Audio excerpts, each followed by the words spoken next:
सहरा सी जंगल ते ਉਹਦੇ ਵਿੱਚੋਂ ना एक सरदार अपने घोड़े ते जा रहा सी, किसी कबीले का सरदार ते ਉਹਨੇ ਵੇਖਿਆ ਤੇ एक बंदा ਜ਼ਮੀਨ ਤੇ ਡਿੱਗਿਆ, ਉਹਦੇ ਉੱਤੇ ਮਿੱਟੀ ਗਰਦੋ ਗਬਾਰ ਬੇਭਾ ਪਈ ਸੀ ਤੇ ਬੇਹੋਸ਼। ਉਹ ਆਪਣੇ ਘੋੜੇ ਤੋਂ ਸਰਦਾਰ ਉਤਰਿਆ ਤੇ ਉਤਰ ਕੇ ਉਸ ਬੰਦੇ ਨੂੰ ਚੁੱਕਿਆ, ਚੁੱਕ ਕੇ ਉਹਦਾ ਮੂੰਹ ਸਾਫ਼ ਕੀਤਾ, ਉਹਨੂੰ ਹੋਸ਼ ਕਰਾਉਣ ਦੀ ਕੋਸ਼ਿਸ਼ ਕੀਤੀ। ਉਹ ਬੰਦਾ ਥੋੜੀ ਜਿਹੀ ਹੋਸ਼ ਦੇ ਵਿੱਚ ਆਇਆ। ਹੋਸ਼ 'ਚ ਆਣ ਕੇ ਤੇ ਉਹਨੇ ਪਾਣੀ ਮੰਗਿਆ, ਆਂਦਾ ਜੇ ਪਾਣੀ ਲੱਭੇ ਦਾ ਤੇ ਮੈਂ ਬਚਾਂਦਾ, ਨਹੀਂ ਤੇ ਮੈਂ ਮਰ ਜਾਣਾ। सरदार ने जल्दी नाल अपने कोलों पानी कढ़िया ते पानी कढ़ के उन्होंने पियाया। उन्होंने मुकम्मल होश आ गई। उन्हें सरदार का शुक्रिया अदा किया कि तुसी मेरी जान बचाई है।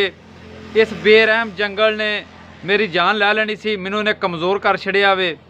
तुसी मैनू इस तरह करो कि मेरा तो घोड़ा भी नस गया, मैनू कोई लागे बस्ती किसी गाँव पिंड दे विच ना मैनू ला दिओ, अपने घोड़े ते बहा के लै जाओ मैनू, तो उत्थों मैं अपनी सवारी का इंतज़ार करके तो मैं अपना सफ़र दूसरा शुरू कर लाँगा। सरदार जिहड़ा सी वो रहम दिल इंसान सी, ਉਹਦੇ दिल 'ਚ रहम आया। उन्हें आख्या ठीक है, घोड़े ते चढ़िया, उन्हें आख्या बह मेरे पिछे। 2-3 वारी उन्हें बहन की कोशिश की तो ਉਹਦੇ ਕੋਲੋਂ ना चढ़िया गया। सरदार नूं आंदा कि मैं कमज़ोर इन्ना हो गया, मेरे को चढ़िया नहीं जाता, तुसीं थल्ले उतर के मेरी उत्ते चढ़न की मदद करो दे। उन्हें आख्या ठीक है। वो थल्ले उतरिया, उन्हें जो उन्होंने चढ़ के उत्ते बहाता ना चुक के, तां उस चोर नूं जिहड़ा लेटिया होया सी उन्हें लत्त मार दी सीधी सरदार के ढिड दे विच, ते सरदार पिछे डिग पिया। जो सरदार डिग पिया तो उन्हें आख्या मैं तो एक डाकू सा, मेरा तो फन ही है वे लोगों को लुट्टण का। इस तरह रस्ते दे विच लेट जाना, लोग आण के मैनूं उठांदे ने, बाद च उन्हां दा समान मैं अपने सकून नाल लै जाना वा, किसी कोलों खोना भी नहीं पैंदा मैनूं। ते तू हुण बीक शीक ना मंगी मेरे कोलों भी मैनूं घोड़ा दे दे, ते मैं थक जांदा ते मेरे कोल टुरिया नहीं जांदा, मैं नहीं देना।